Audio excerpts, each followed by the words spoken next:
রান্না করার আগে সব কিছু যদি হাতের কাছে গুছিয়ে নেওয়া যায় আমার তো তাহলে মনে হয় যে রান্না করতে তেমন টাইমই লাগে না। হাই এভরিওয়ান, আসসালামু আলাইকুম, ওয়েলকাম করছি আমার সনি রান্নাঘরে আরেকটি নতুন ভিডিও দেখার জন্য। তো সবাই কেমন আছো? আশা করি সবাই ভালো আছো।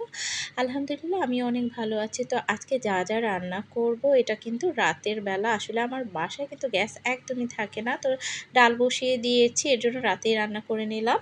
আর এটা হচ্ছে আমি আজকে লাউ রান্না করব টাকি মাছ দিয়ে। তো লাউটা দেখো, আমি মাছটা প্রথমে কিন্তু একটু কষিয়ে নিয়েছি মশলা দিয়ে, আর এখন লাউটা দিয়ে দিলাম। লাউটা কিন্তু একদমই ভালো ছিল না, আর খেতে মোটামুটি ভালোই লেগেছে, খারাপ লাগেনি।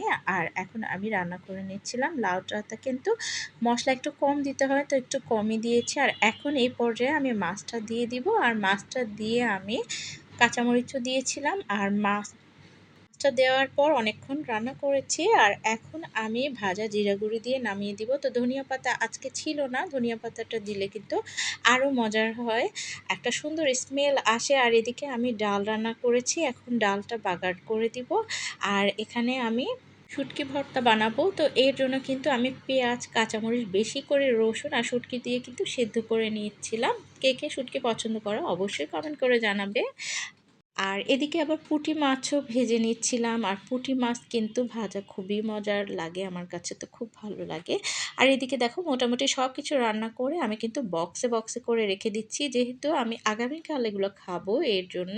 আর ডাল রান্না করতে গেলে সবসময় দুই রকম করে করতে হয়, কারণ আমার বাসায় আমার হাজব্যান্ড আম দিলে সেটা খায় না, তো ওর জন্য আলাদা বক্সে রেখেছি এই তো। আর আমাদের জন্য একটা, আর লাউ তরকারি, আসলে একদম সিম্পল খাবার দাবার। এদিকে রাতের বেলা দুধ গরম করে নিয়েছিলাম, আর টোস্ট বিস্কিট দিয়ে দুধ খেয়ে নিচ্ছিলাম সবাই।